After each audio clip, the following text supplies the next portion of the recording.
Budenje со Јулија.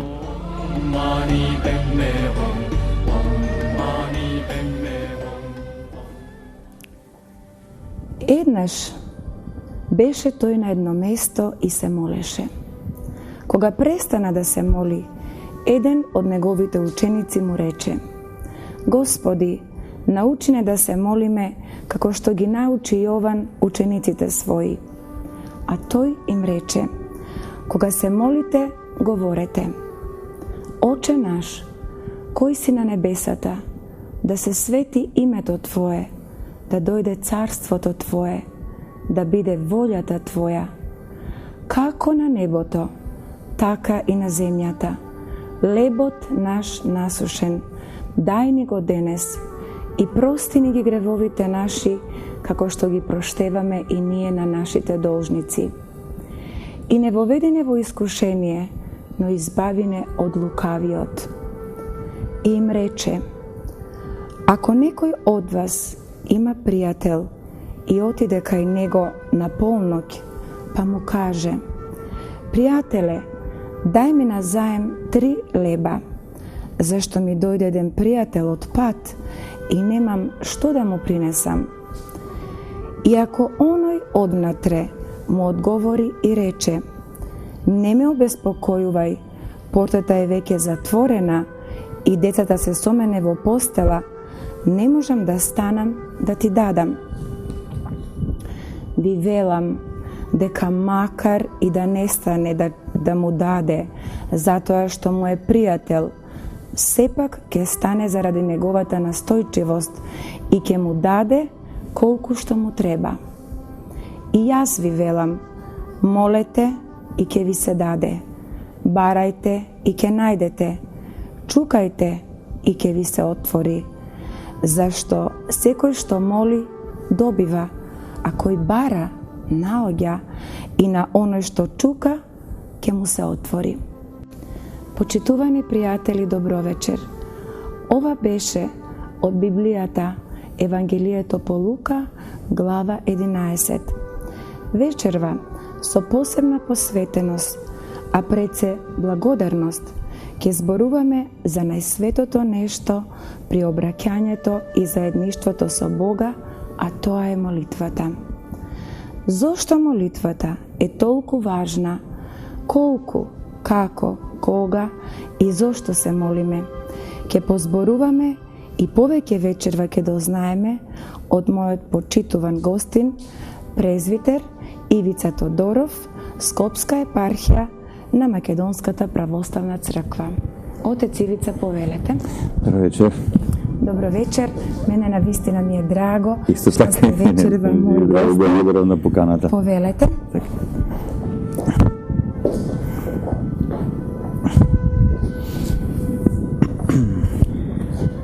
Отец Ивица, еве јас користам прилика уште еднаш да ви се заблагодарам што се одзвавте на мојата покана да бидете вечерашен гостин во мојата емисија Будење.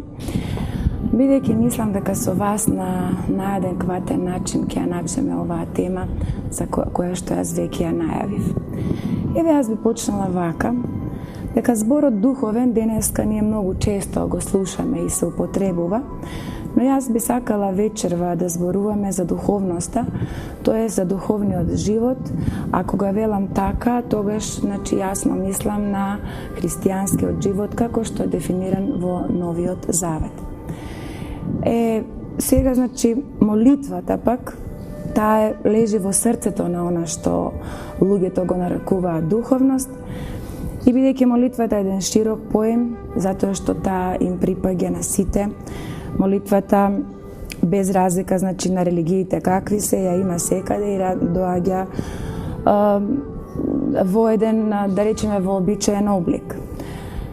Со оглед дека молитвата, еве пак ќе речем, е универзален феномен, јас би сакала вечерва ние да се потрудиме и да ја доближиме молитвата на сите оние што не гледаат, да ја разбереме во незината суштина и да ја дефинираме баш онака како што треба. Да. Прво благодарам за поканата да видам гости на оваа емисија. Приметувам дека е гледана и дека така убави реакции има, позитивни. Пошто емисијата всушност убава насловена будење. Да. Тоа навистина многу ни е потребно во ова време, едно духовно будење. Така да самата емисија на еден начин ја дава дефиницијата и на духовниот живот. Всушност, да видиш духовно суштество, а сите ние сме од Бога благословени како духовни суштества, но за жал многумина од нас духовно спијат. Се во духовна успиеност. Значи, го живеат само оној дар од Бога што го имаме на биолошки, на телесен план и се врзуваме само за една хоризонтала, без да имаме таа вертикала, без малце подлабоко себе си да се доживуваме. Но тоа, како да кажам, себе доживување внатрешно започнува со тоа будење. И тоа е навистина една мистерија. Мистерија која ден денеска никој не може докрај да ја растени, затоа што Господ ја држи, како да кажам, по својот благослов и во својата тајновистост, кој и како духовно ќе се разбуди и кога, во кој период од својот биолошко постојање во овој свет, тоа само Бог го знае и се разбира, тој е еден натрешен потенцијал и на самата личност. Тоа е тоа, всушност, духовноста започнува со будење, а потоа духовноста се развива со свеста дека сме. Така. Тоа е најбитно нешто, дека сум, свеста дека постојам, и сега понатаму таа свесност дека постојам се развива на еден подлабок план. Значи, што е во мене, тоа што мене ми го одзема постоењето, ми ја одзема радоста на постоењето. Затоа што ние мора да бидеме свесни дека има во овој свет нешта кои се против постоењето, се против животот. Тоа е злото и се тоа што го носи злото со себе. Затоа, кога ќе доживееме духовно будење, кога станеме свесни за себе си и кога ќе ја живееме таа свесност дека сум, тогаш таа свесност треба да се негува со тоа да се очистувам од сето она што јас не сум. Тоа што мене ми попречува да го живеам оној живот што Бог ми го промислил за мене. И тоа на еден начин е всушност духовен живот. Да ја негуваш свесноста дека си, а преку негување на свесноста дека си, да стануваш се повеќе свесен за вечноста, а станувајќи свесен за вечноста, стануваш свесен и за тој кој е извор на вечноста, за Бог, односно добиваш една вистинска представа за Бог, но во исто време духовниот живот подразбира и духовна битка, односно духовна борба против сето она што е насочено против нашиот живот. Еве да ви се заблагодарам што дадовте пиетет на мојата емисија и на името како дојде, и тоа не е случајно, значи дојде Отец Ивица, така, и ви благодарам на вистина од срце, дадовте еден многу убав увод кој што морам да приметам дека посебно е изразен во вашата духовна школа и еве ова ќе биде и начин да малку и преку мојата емисија, значи им кажеме на сите оние кои што ја гледаат дека можат да дојдат и да се придружат на вашата школа и така малку да... Тоа е преамбициозно, не е тоа школа, него тоа е воведен курс во основните вистини на христијанската православна вера и духовност. Добро, вие сте скромен како што... Така, но тоа е вистина, да.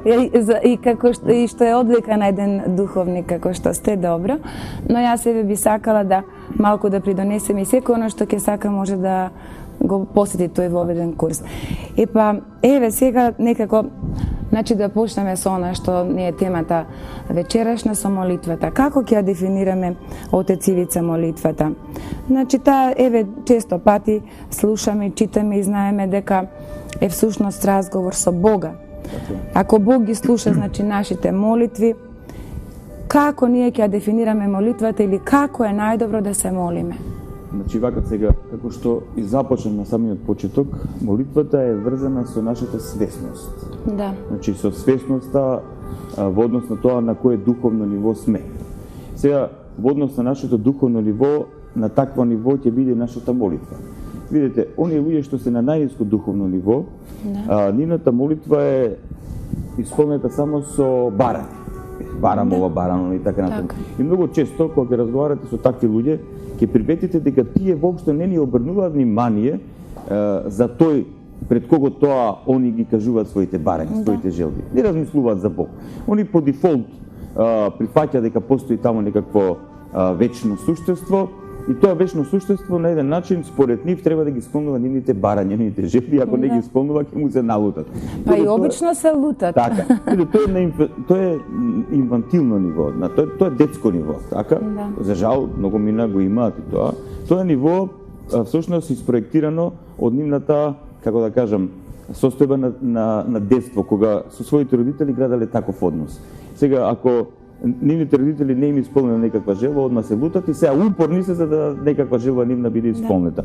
Но тоа е далеко од вистинска молитва. Да, вистинската молитва во себе има и навистина и го има и тој момент на барање. Но внимавајте, друго е кога една свесна, духовно разбудена личност која живее еден сериозен духовен живот и има свесност за тоа на кого му упатува молитвата. Таквата личност знае што бара.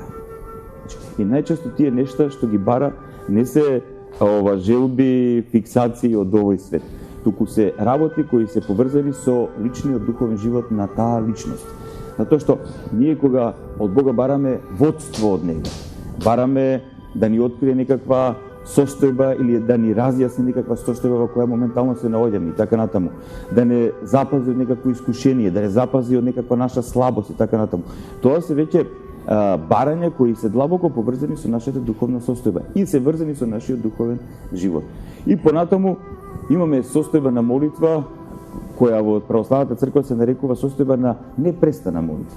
Значи тоа се луѓе кои достигнале таква состојба на светост и на единство со Бога преку силата на Светиот Дух, што тие непрестано ја чувствуваат Божјата љубов и Божјото присуство во себе. И нивната молитва се изразува преку тоа што тие непрестано имаат свесност дека стојат пред Бога и се во љубовно заедништво со Него. Да. И четвртата молитва, тоа е таа екстатична молитва, молитва на благодарење, на вечно благодарење. Ќе дојдеме до таму.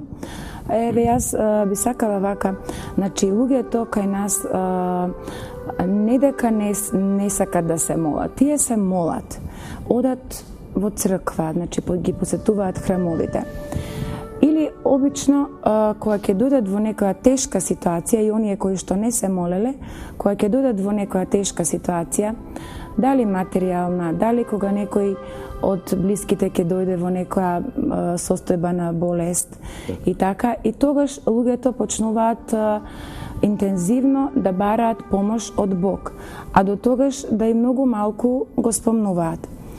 Но тие одат во храмот, значи се молат и веднаш очекуваат нивната молитва да биде услишана. Ако се случи нешто обратно од тоа што се молеле, значи да не излезе како што тие посакувале, тие се лутат и обично велат па ете јас се молев, палев свеки, но Господ не ми помогна. И тогаш всушност некако остануваат во една состојба во која што просто му се лути на Бог и уште повеќе доаѓаат во некоја фаза во која што велат дека Бог не постои или не веруваат во Бог. Како да ги упатиме тие луѓе, што во таквите моменти значи молитвата, како и кога, зошто само кога ќе дојде тој момент му се обраќаме на Бога и дали Бог е тој што навистина не ги услишува нашите молитви?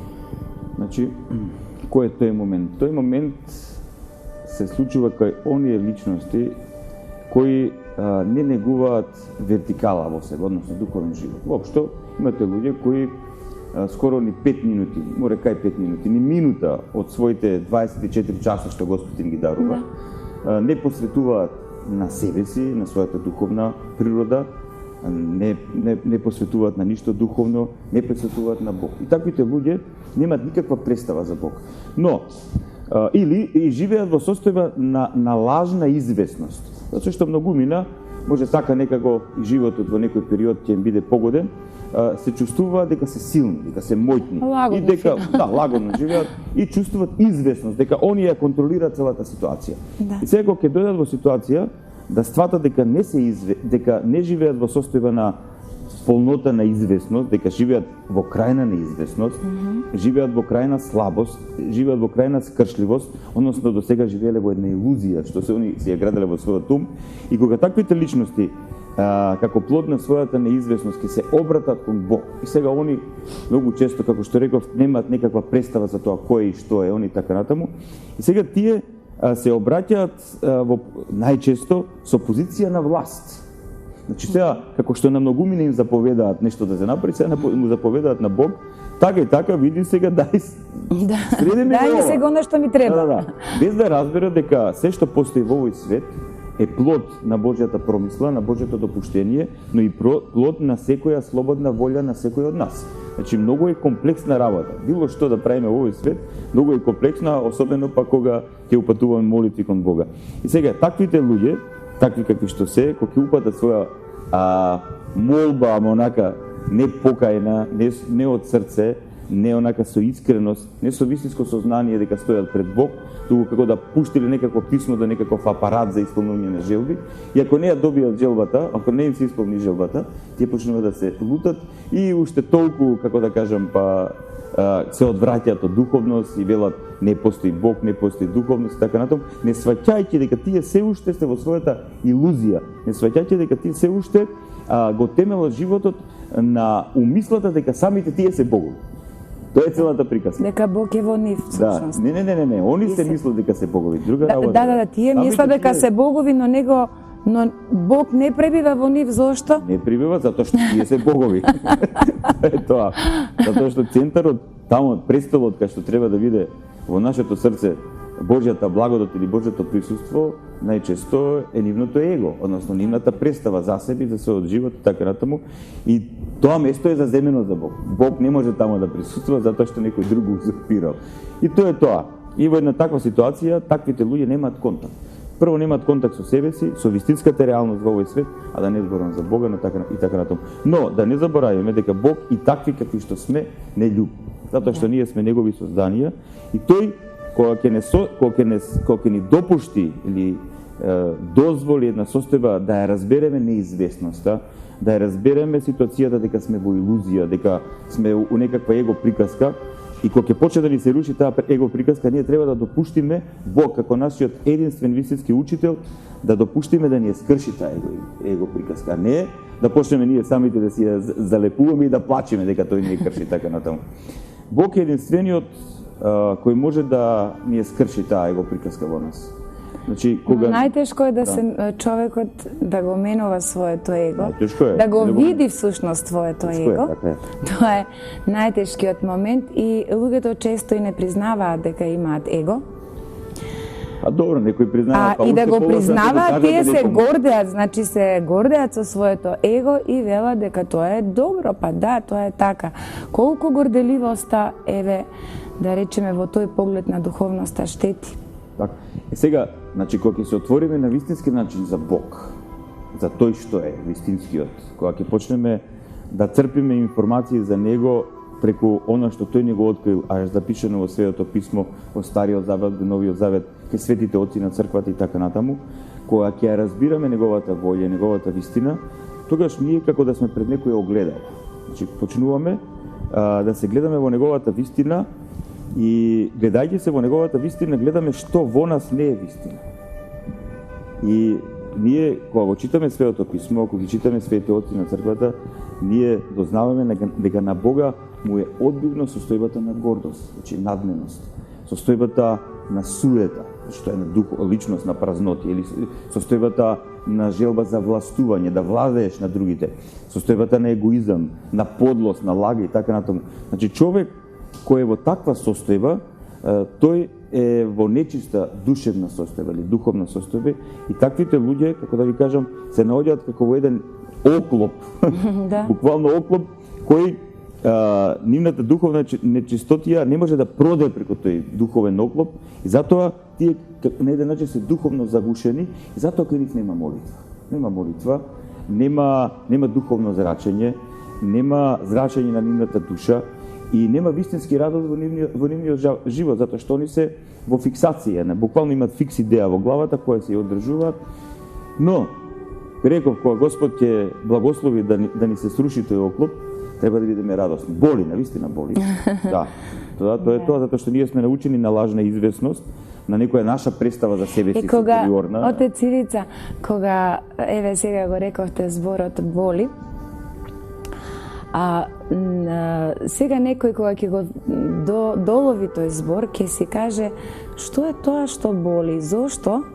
За да ние го почувствуваме Создателот наш, да го почувствуваме Бог, нешто треба да боли.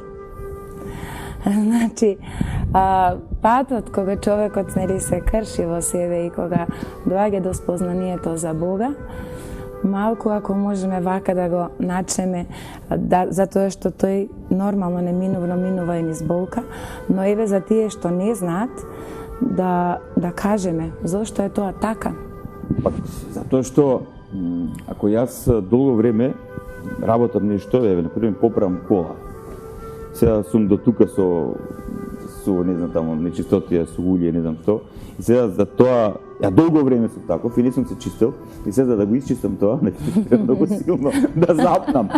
Така да замислете луѓе кои со години живееле извалкани и во состојба на валканост од своето его, од својата фиксација, од својата гордост, од своите лажни вредности, идеали, лажна известност и така натаму. Заробен исто така и во љубомората, во алчноста, завидливоста, да. И сега кога таквиот човек ќе се соочи и ќе дојде до сознание дека тоа не се вистински вредности, дека не само што нема да му помогне во животот, туку напротив му одмагаат во животот, тогаш треба да се запне и тоа да се ичисти. И сега кога се чисти тоа дава отпор, има инерција. Значи, таа паднатата природа, апостол Павле што нарекува нашиот паднат човек, така натаму, таа си има инерција во нас, таа не попушта. Така и тука треба убаво да се запне и тука е таа борба, но од друга страна, допирот со Бог, допирот со вистинското јас, со вистинскиот, како да кажам, со вистинската личност, со она за што Бог не промислил да бидеме, тоа е голема радост. Тоа исто како со години барате најдобар пријател кој што сте го изгубили, одеднаш го среќавате. Так. Тоа е огромна радост. Замислите кога ќе се сретнете самите себе. Кога ќе станете свесни за тоа кои сте вие. И тогаш започнува вистинското тоа духовно патување, почнува духовност. Така. Да позборуваме оце запазнатиот дух, за тоа да Не разбирам за тоа. западнатиот дух на човекот, да ги потсетиме луѓето уште за гревот на Адам и Ева, па се до ден денешен. Па кога се чита Светото писмо, особено тоа е првите неколку глави од првата книга Мојсеева, Генесис или Берешит, или за постанокот. Да. Значи, таму ни е откриено од самиот наш Творец и од пророкот Мојсеј преку Светиот Дух запишена вистина, која е трагична вистина, дека Бог нас не создал за ваква состојба на екзистенција за која денеска екзистира. Така. Мислам, мора да се призна дека во ова состојба на екзистенција останало нешто и од доброто, Да. останало и од она вистинското, рајското и така натаму, но за жал, во најголем процент, оваа состојба во која ние живееме, како што јас тоа го велам, е сериозно инфицирана со злото. А злото е противположна состојба на екзистенција. Состојба на екзистенција која се противставува на доброто и се спротивставува на се што е Божјо. Односно, тоа е состојба на екзистенција која се спротивставува на животот. И всушност, ние во овој свет длабоко во себе ја доживуваме таа драма.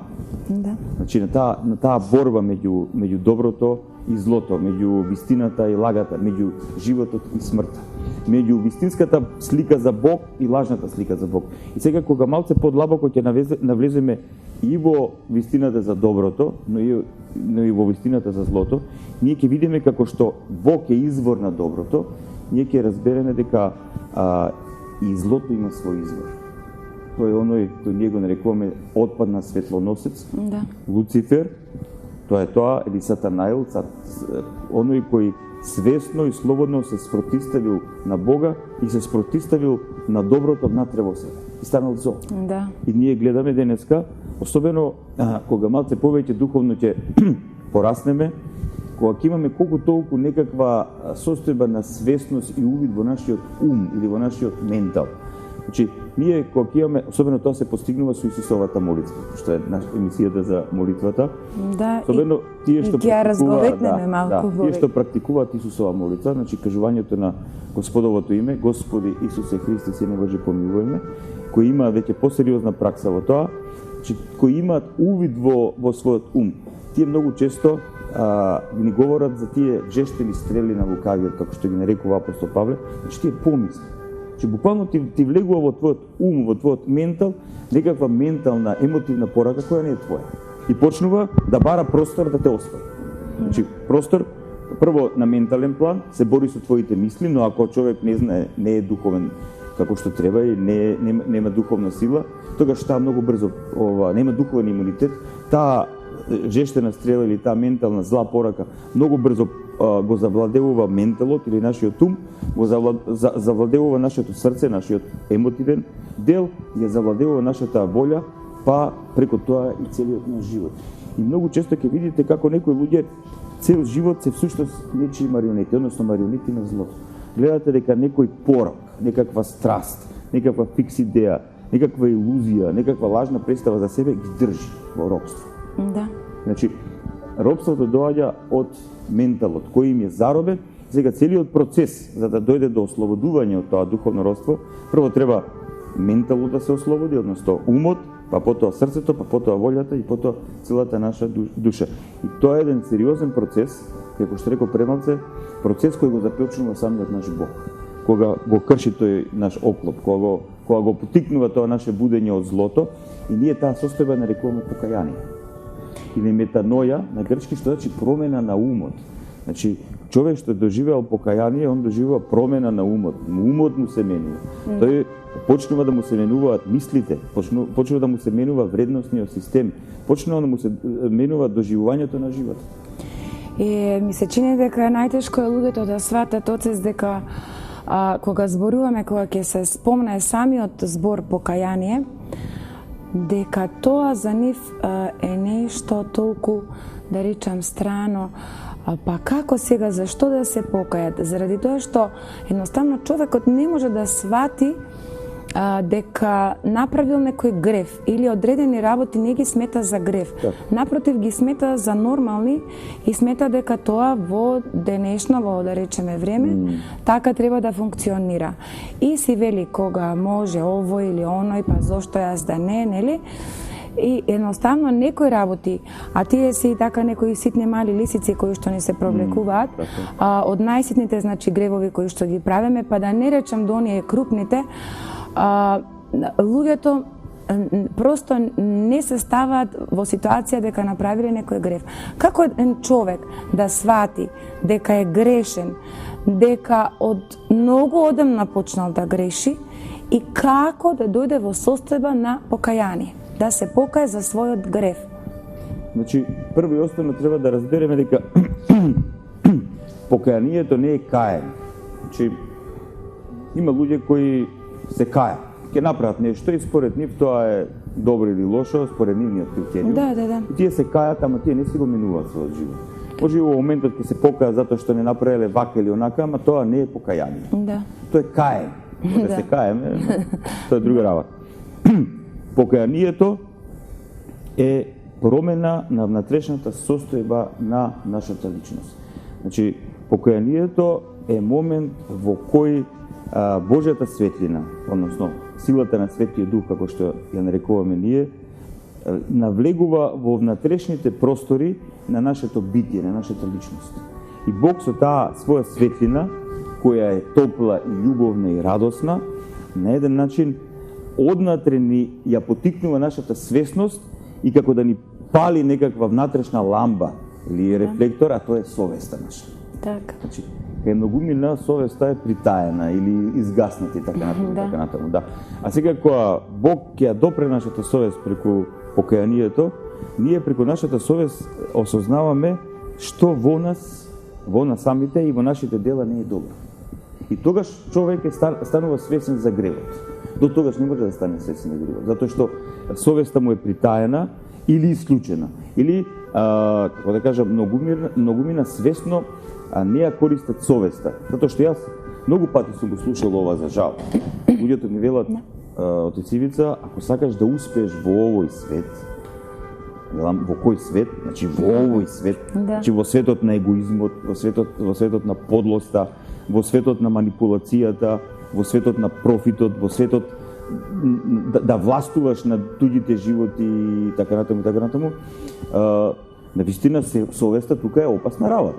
Значи, не може да ја носиш, затоа луѓето кои влегуваат длабоко во овие приказки исклучуваат својата совест. Така. И таа нивна совест атрофира, како да исчезнува. Но Господ е милостив и луѓето кои длабоко ја губиле или ја потиснувале својата совест, Господ на еден многу интересен начин не му својствен, затоа што самиот Христос вели немајте да имате други учители освен мене. Порано кога читав тоа во Новиот Завет, си викав чекај малку. Но со текот на времето разбрав дека само Господ, нашиот небесен Отец, преку својот Син и нашиот Спасител Исус Христос, во силата на Светиот Дух, тој е нашиот вистински учител, затоа што тој најдобро нас не познава од над. И најдобро знае какви се, како да кажам, треперењата на нашата душа, на нашата личност, нашите избори, нашите, како да кажам, крстосници внатрешни, така натаму и така натаму. И тој знае во кој момент да ја, еве да се изразам поетски, да ја подаде својата повикувачка, будителна рака во нашата личност и да не повика кон покаяние, да не повика кон будење, да не повика кон живот. Славете го Господа, зашто е добар, алилуја. Зашто е вечна милоста негова, алилуја. Славете го Богот на боговите, алилуја. Зашто е вечна милоста негова, алилуја. Славете го Господарот над господарите, алилуја. Зашто е вечна милоста негова, алилуја. Единиот кој прави големи чудеса, алилуја. Зашто е вечна милоста негова, алилуја. Кој премудро го создаде небото, алилуја. Зашто е вечна милоста негова,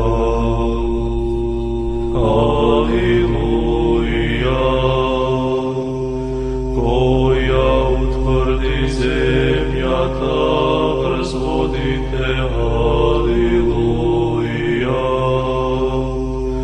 Зашто е вечна милоста негова, алилуја. Единиот кој ги создаде големите светила, алилуја. Зашто е вечна милоста негова, алилуја.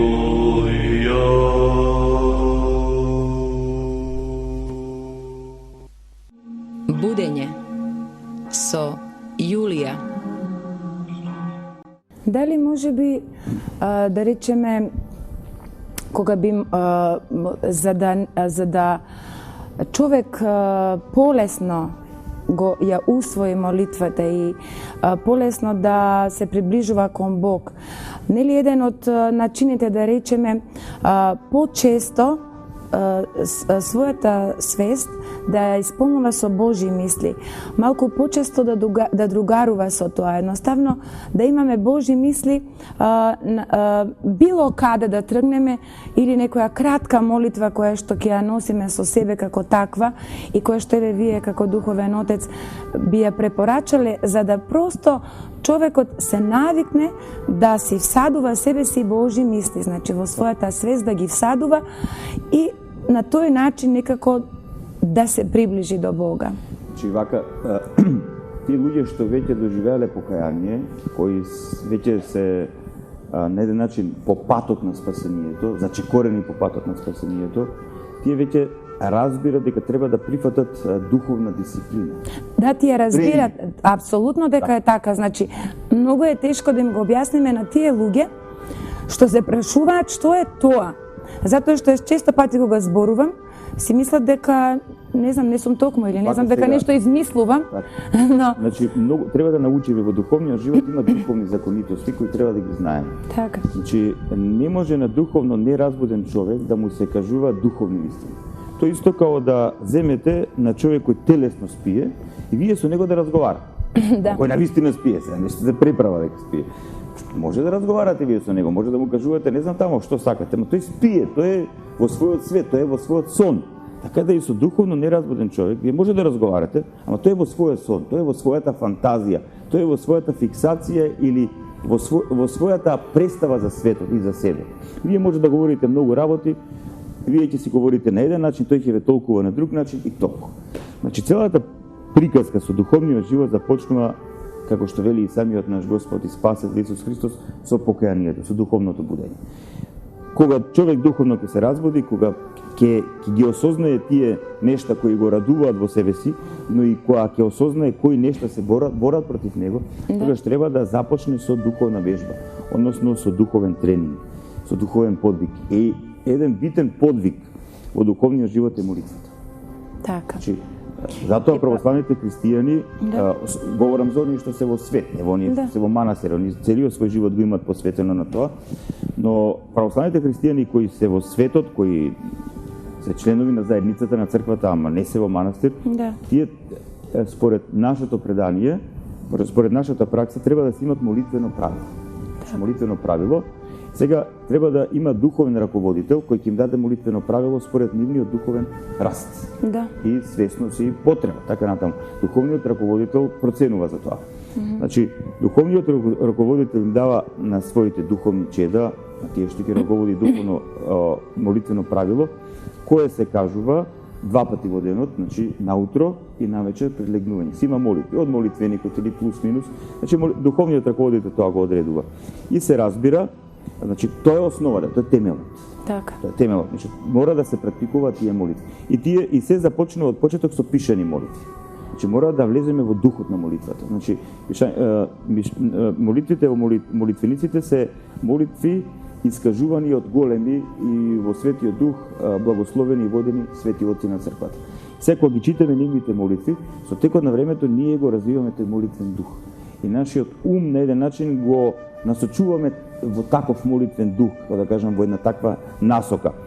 И потоа, откако ќе помине таа фаза на читање, на практикување на запишани молитви, потоа духовниот раководител ни благословува, значи, и молитви од нашето срце. Значи, кога ќе престане молитвеното правило, например, навечер, кога ќе завршиме со молитвеното правило од пишаните молитви, тогаш ние со своји зборови му се обраќаме на Бог. И тоа е многу важно, отец Ивица, да го кажеме, затоа што луѓето си мислат дека ако потребат некои обични зборови, дали е тоа молитва.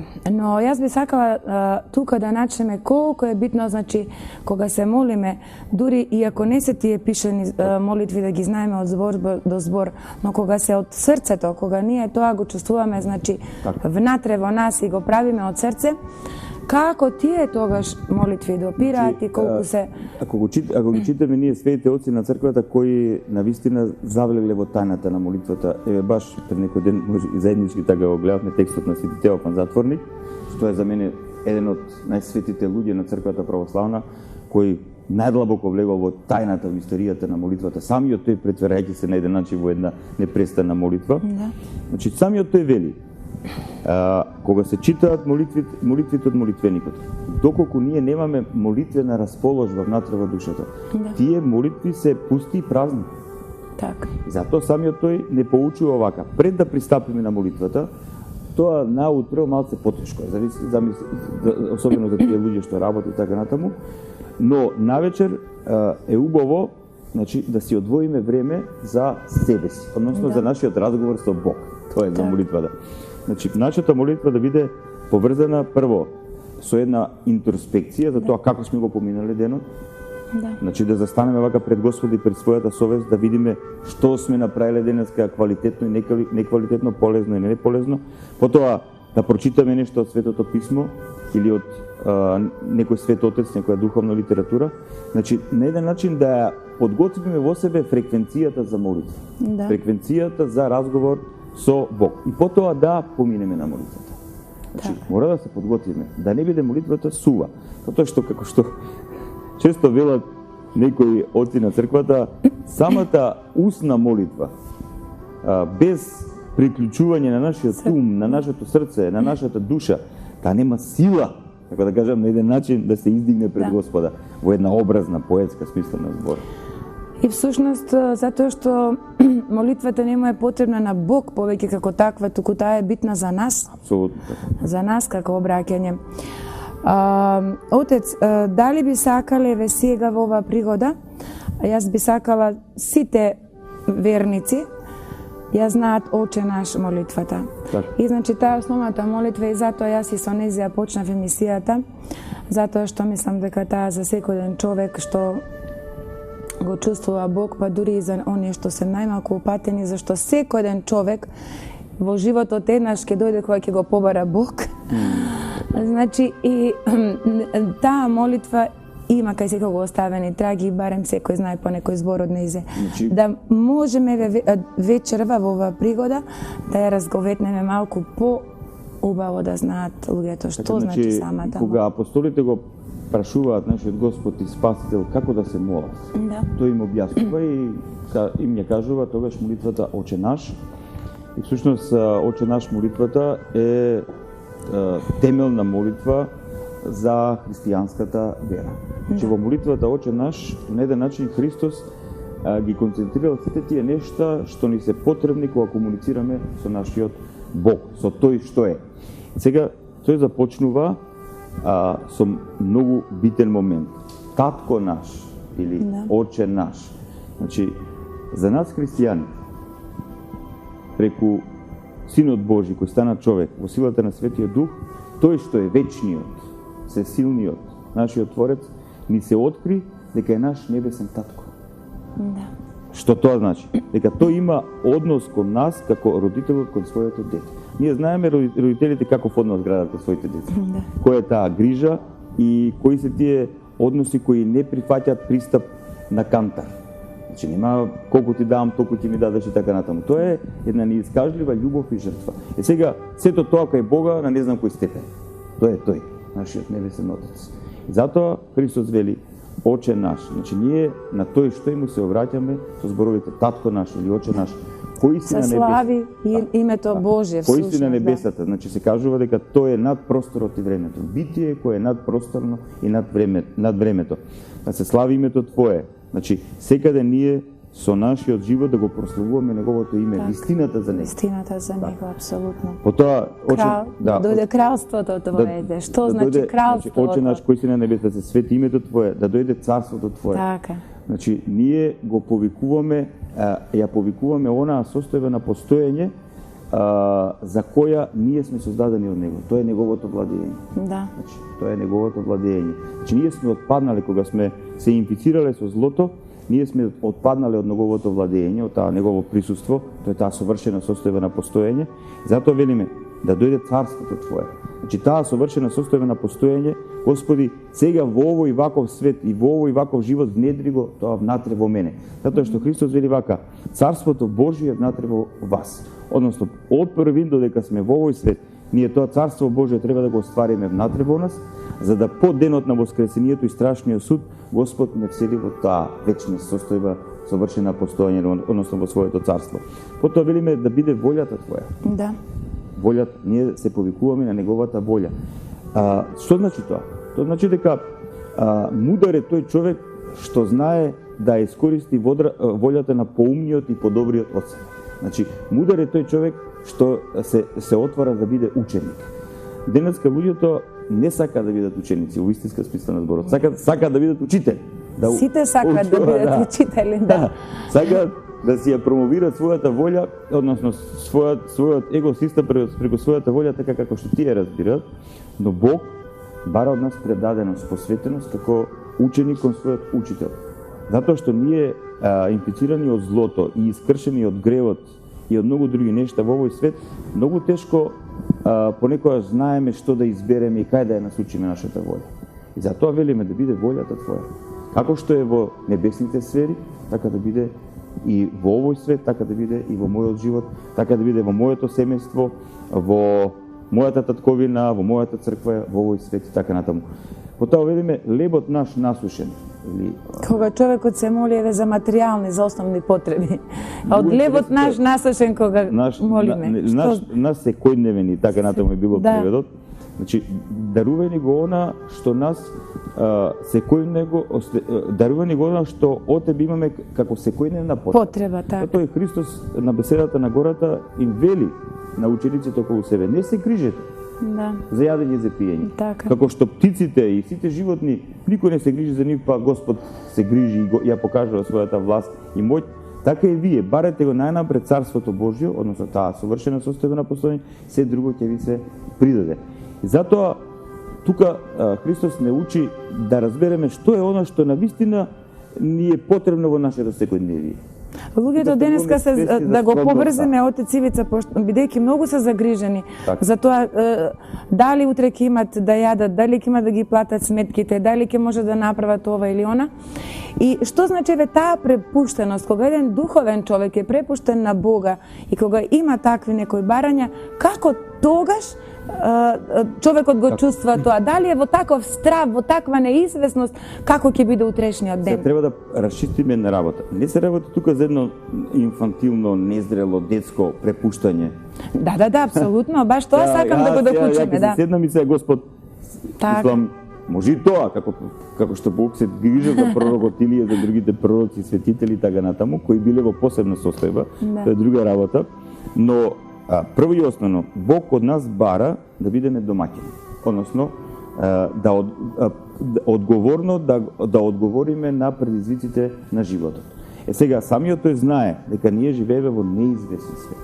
Но во исто време, ние кога велиме Оче наш, ние со тоа исповедаме дека овој свет има свој возач. Значи, овој свет не е без возач. Многу интересно, треба да бидеме свесни. Дека кога влеземе во воз, ние знаеме дека тој воз го вози некој машиновоѓа таму. Кога влеземе во автобус, некој возач го вози, или кога влеземе во автомобил, кога ние не го возиме, некој го вози. Значи ние се предаваме, нашата доверба ја предаваме на оној што го управува авионот или возот или автомобилот или автобусот и така натаму. И треба сватиме дека овој свет има свој возач, односно свој управител. И затоа во Стариот Завет Бог го нарекувавме уште и Адонај, значи Господар. Тоа е Господи, од таму доаѓа. Господар. Он е Господар. Тој се грижи. Сега, кога човек живее домаќински и одговорно, кога го прифаќа животот по Божите заповеди, тогаш тој се расторетува од таа состојба на неизвестност. Значи, знае дека во овој свет, таму кај што нашите сили веќе прекинуваат, тогаш почнува силата Божја и неговата промисла и неговото влијание во овој свет и во нашиот живот. Значи, ние знаеме дека некој управува со нас. Значи, Оче наш, да се грижи за нас. Значи, лебот наш насушен дај него денес или секој и прости ни ги долговите. Прости ни ги, да. Многу интересно. Да го објасниме малку тоа по... Тоа вели Христос, долговите. Долговите. Тоа јас го објаснувам вака.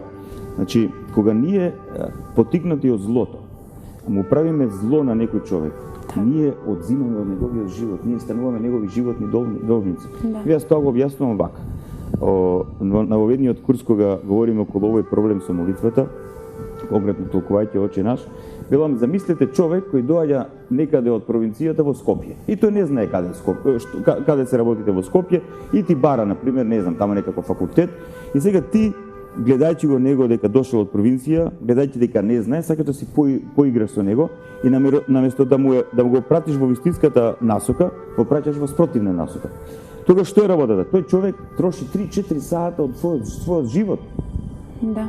Поради некоја игра на некој човек или злонамерност. 3-4 часа, додека, например, додека се свести, додека праша некој друг, додека дојде до вистинската насока. Да. Замислете колку пати ние им го пропастуваме животот на луѓето околу нас со тоа што ги лажеме, што ги манипулираме. Со тоа што им сервираме лажна вистина, со тоа што ги властуваме, со тоа што на било кој начин сакаме да ги вовлечеме во нашата его игра, во нашиот его простор, нам да ни служат со своите животи. Па ние тогаш што немаме нивни должности. Па секој од нас е создаден по образ Божи. Секој од нас има достоинство да биде чедо Божјо. Кој ми го дал моето право за да ја злоупотребувам да го злоупотребувам животот или душата или животното време на некоја друга личност. Да. Е тоа. И сега, доколку јас преку зло, преку грев го пропастувам животот на другиот човек, ја станувам негов должник. Така. И затоа велам, Боже, прости ми на мене. Прости ми. Затоа што утре ако јас поборам од некој да ми прости мене, или од Бога да прости, како ако не сме простиле ние, така. Пошто видите, целата работа е, ако не си простиме, тогаш останува одмазда. Затоа што еден човек, видите, тој човек што бил, например, требал да оди кон некоја болница или некој факултет, а тој што го излажал па го пратил во друг правец, и тој кога ќе осознае дека излажан, тој има гнев во себе си. Да, има незадоволство. И замислете ако најде се на овој што го излажал. Така да ние секојдневно се полниме со незадоволство, со гнев, затоа што гледаме што си правиме еден со други. И затоа проштевањето е клучен момент. Многу е тешко. Не викам дека е лесно. Да. Знам кој вели дека е лесно, можеби не го испитал на своја кожа. Да. Но тоа нема друг начин. Другиот начин е да се оптоваруваш, да се полниш со гнев, да се полниш со незадоволство, да се полниш со негативна енергија и тогаш таа негативна енергија негативно делува и врз нашиот дух, и врз нашата душа, и врз нашето тело. Односно, како што велат лекарите, го кисели нашето тело, му го зема имунитетот. Значи, отец Ивица, многу битно, ако не и најбитно, е да знаеме да простиме. Да простиме на секој ден, значи првин да простиме ние, за да имаме образ да бараме прошка и од Бога. Така. И добро, и не воведене во искушение. Не воведене во искушение, но избавене од лукавиот. Бог е тој, како што реков, возачот, управителот и нашиот единствен учител. И понекогаш Господ допушта да влеземе во искушение. Да. Допушта за да на тој начин не научи. Но ние велиме, Господи, нека биде искушението според нашите сили. А Господ секојаш тоа искушението ги дава според нашите сили и само тој, нашиот небесен Отец, преку својот Син во силата на Светиот Дух, само тој, Светата Тројца, Отецот, Синот и Светиот Дух, ја има таа моќ да бидат над злото и да го победат злото. И затоа ние му велиме нему избавиме од лукавиот, од злиот, од тој подлиот, тоа што никој друг не може да не избави, никој друг не може да не захвати од него. Од човек да бараме помош не можеме. Од кого? Немаме од кого да бараме помош. Само од тебе, односно од Бога, бараме помош за тоа да бидеме заштитени од злото и од делувањето на злото. И на крај велиме, зашто Твое царството, зашто Твое владеењето, зашто Твое царството и силата и славата. Да. Во сите векови, амин. Бог е тој на кого му припаѓа полнотата на владеењето, односно полнотата на возењето на овој свет, на овој наш свет, но не само на оваа наша планета, туку и на овој планетарен систем, на оваа галаксија, и на сите светови, во сите нивоа на се што постои, се што е создадено од Бог. И затоа, кога ќе читаме Светото писмо и кога ќе почнеме да практикуваме молитва и духовен живот, со текот на времето ние добиваме една вистинска представа за тоа кој е тој и каков е тој. Отец Ивица, ја се надевам дека нашите гледачи сега вака малку поподробно имаа можност да разберат, затоа што оваа молитва на вистина е толку употребувана, а малку кој се запрашал, нели, што се значат тие зборови, бидејќи малтене и рутински ја изговараат кога одат во црква да се молат, нели? Јас нигде не сретнав дека Исус кога се молел, например, неговите молитви се некако, не знам, тривијални према Бог и не знам со какви зборови се обраќа и не знам што бара. Напротив, можеби многу поважно е како всушност како ставот, како тој чувството негово, како тој тоа го прави спрема Отецот, значи со колку почит, со колку преданост во тој поглед. И јас обдека не можев за вечерва ќе се би сакала еве да ја прочитам молитвата на Маслиновата гора по Лука, ќе се послужам бидејќи се ситни малку буквите за мене, зашто сакам да ја слушнат гледачите. Па потоа вие ќе ја продискутирате. И кога излезе, тргна како обично кон Маслиновата гора, по него одеа и учениците негови. А штом дојде на тоа место им рече: молете се да не паднете во искушение. И тој се одвои од нив, колку камен што може да се дофрли, па откако ги преклони колената и се молеше, велејки: Оче, кога би сакал да ја тргнеш оваа чаша од мене, но нека не биде мојата волја, туку твојата. И му се јави ангел од небото и го подкрепуваше. Па бидејќи се наоѓаше во внатрешна борба, неусрдно се молеше, а потта му беше како капки крв што паѓаа на земјата. Штом стана од молитвата, дојде кај учениците своји и ги најде заспани од тага. И им рече: зошто спиете? Станете и молете се да не паднете во искушение. Сега ова е многу специфична молитва. Да, дека е специфична. Значи, ние имаме во сите 4 евангелија сведоштво за тоа дека Јешуа или Исус, нашиот Спасител, се молел. За целата работа не треба да бидеме свесни кој е тој кој ние го нарекуваме Исус Христос или Исус Месијата. Значи, тој е со вечниот Син Божи, Логосот Божи, тој што е во вечноста, во вечно единство и со Творецот, односно со Отецот Небесен и со Светиот Дух, и тој, Логосот или Зборот Божи, Синот Божи, како што ние го нарекуваме, ја прима човечката природа преку Дева Марија и станува вистински човек. Но во исто време не престанувајте да биде Бог, како Син Божи, како оној што е истата божествена природа, како Отецот и Светиот Дух. И сега, Христос станувајќи Месијата, станувајќи човек, тој стана новиот Адам, затоа што првиот Адам не го исполни она што му беше од Бога природено и насочено. За жал, и Адам и Ева, нашите прародители, отпаднаа од таа насоченост за која беа предредени од нашиот Творец. И затоа Исус или Јешуа е новиот Адам. Значи, он треба да ни покаже како треба да биде вистинскиот човек. Оној човек кој е на вистински начин предаден на волјата Божја. Целиот живот на Исус, на Јешуа од Назарет, како наш Месија, како наш Спасител, е сведочење на исполнување на волјата Божја. На сведочење на послушност. На сведочење на тоа дека преку послушноста, а всушност ние го победуваме злото и делувањето на гревот во нас. Без послушност многу лесно се инфицираме со злото и со гревот, но многу е битно кон кого имаме послушноста. Да. Сега Исус како новиот Адам, како оној што требаше да го представи, како да кажем, искупеното човештво, спасеното човештво пред нашиот небесен Отец, тој, еве, конкретно овде во Евангелието според Лука, таму ни е засведочена таа молитва кога Исус се моли пред своето страдање на крстот. Тоа вели, Јас затоа ја одбрав таа молитва, кога вели затоа да што ме одмине оваа чаша, односно да ме одмине ова што е промислено, значи таа жртва да ме одмине. Но потоа вели не мојата, туку твојата волја да биде. Што значи да ме одмине? Тоа е последица од нашето отпаѓање. Кога ние сме се заразиле со злото и губејќи љубовта, ние губиме жртвеност. Тамо кај што нема љубов, тамо нема жртвеност. Тамо нема жртвеност за другиот, тамо нема внимание за другиот.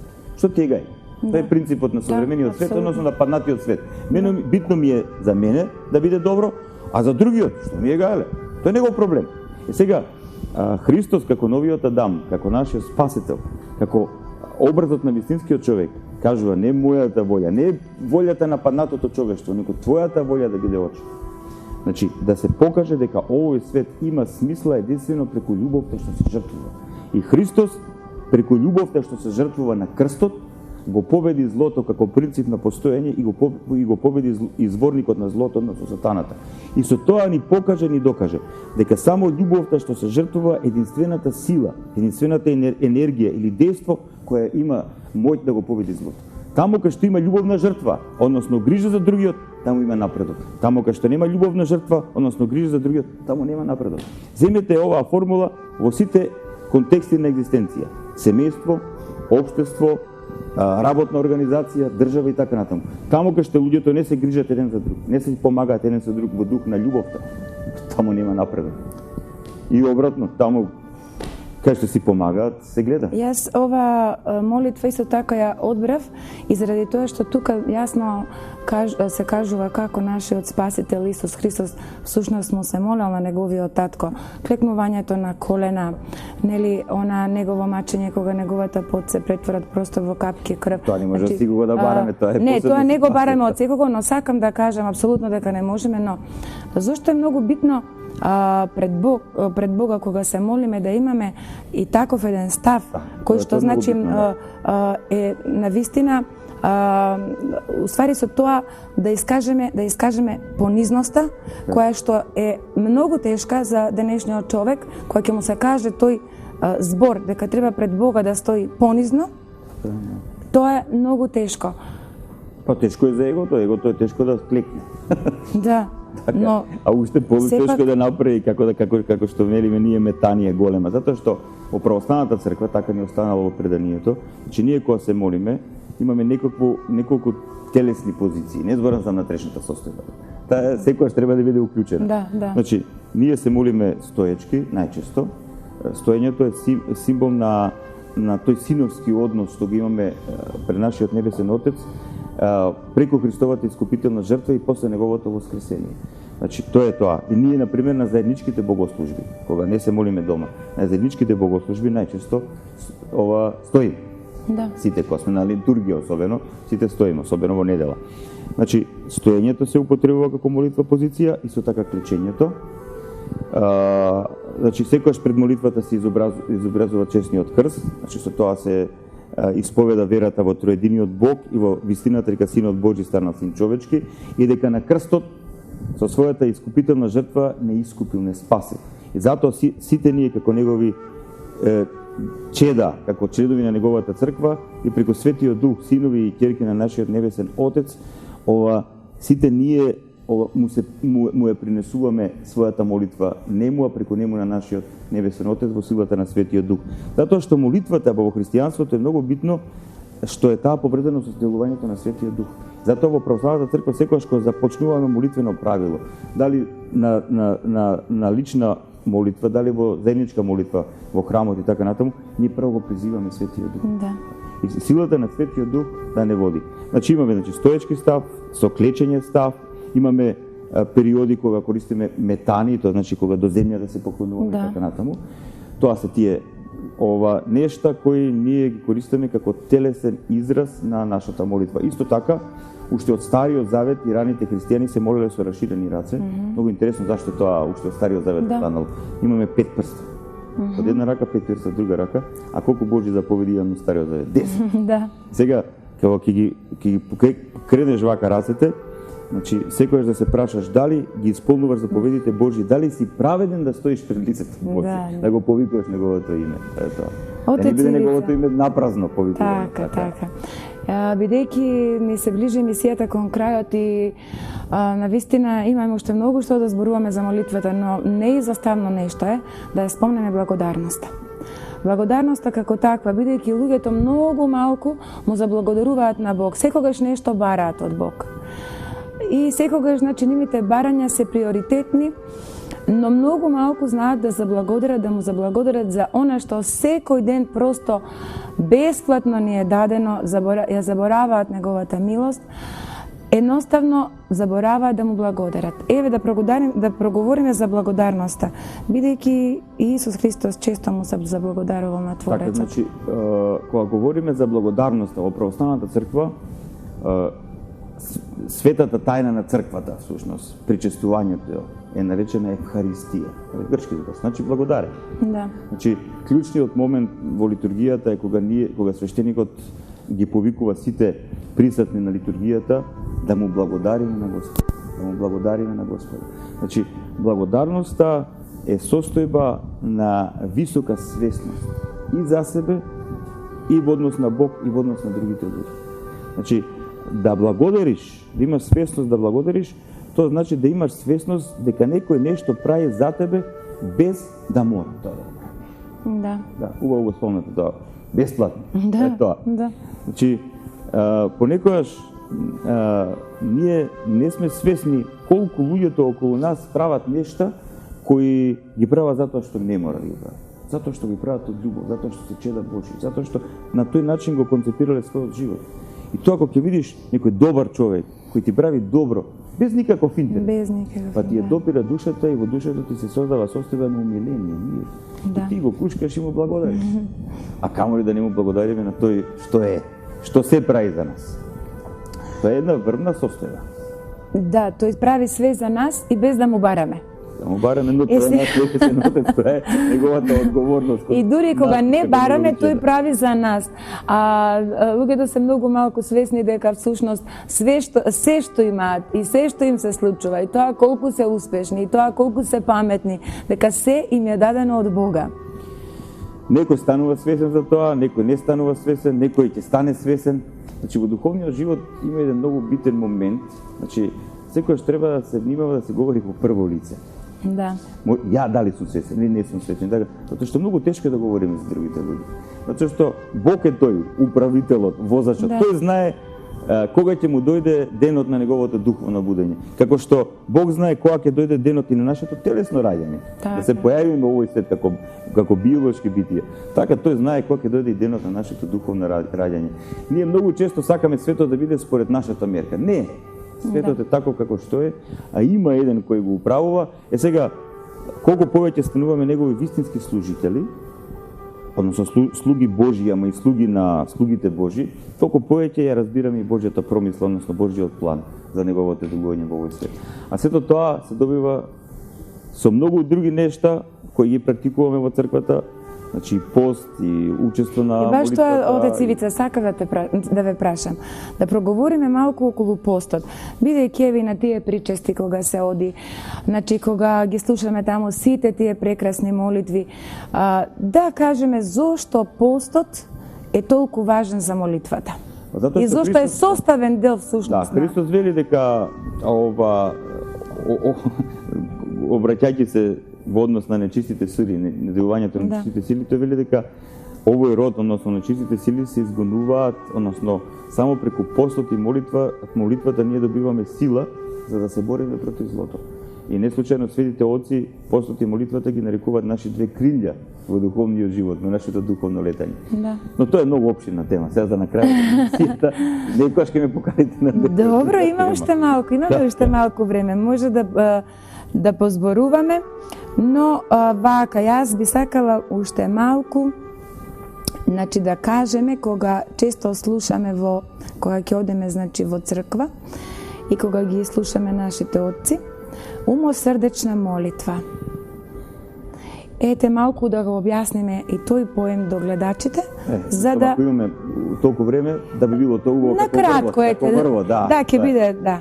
Умносрдечната молитва или Исусовата молитва или исихазмот.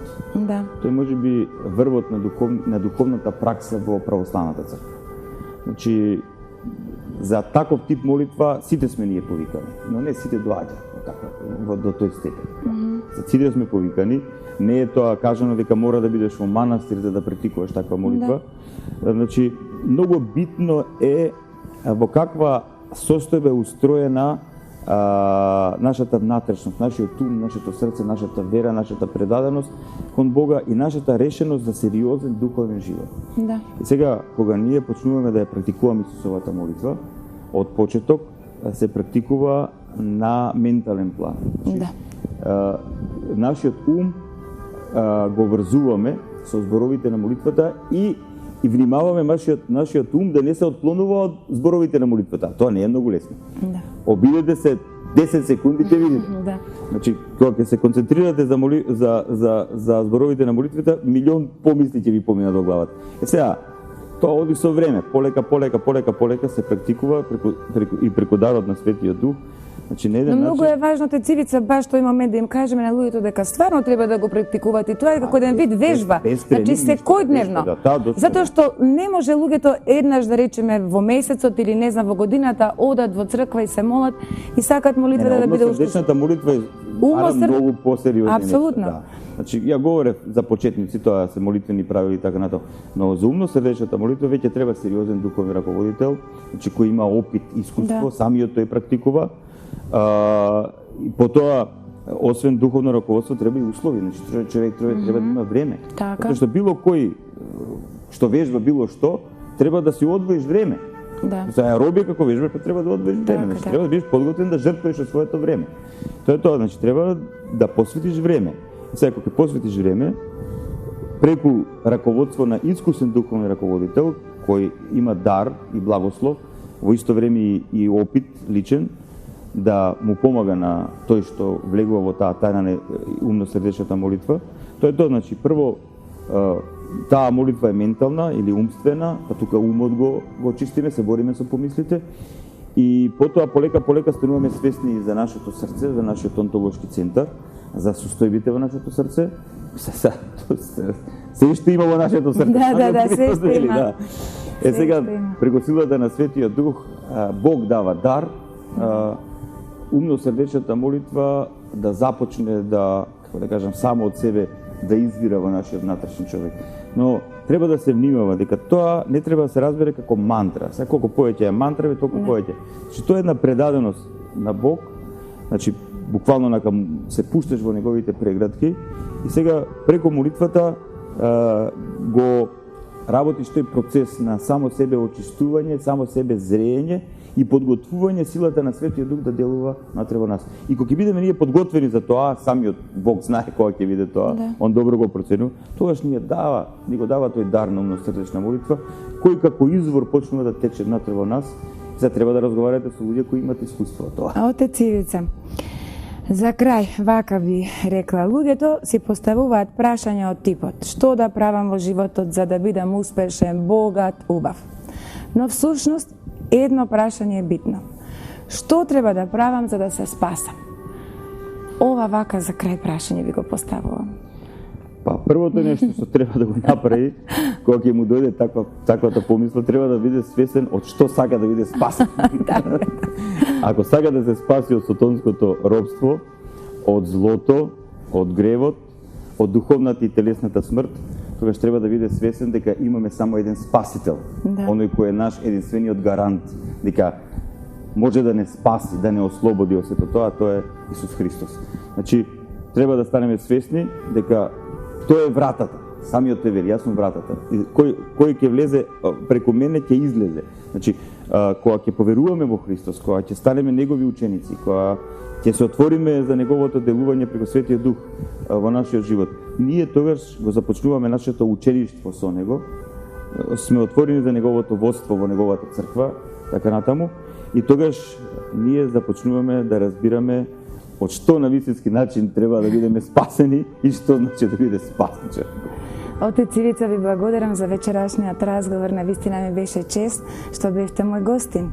Така, благодарам за честа вие што ви направивте, што ме поканивте, па се надевам дека се тоа ќе биде полезно. И полезно и ќе имаме прилика и повторно да се гледаме за убави работи. Како што ќе благослови. Како што ќе благослови Бог, така.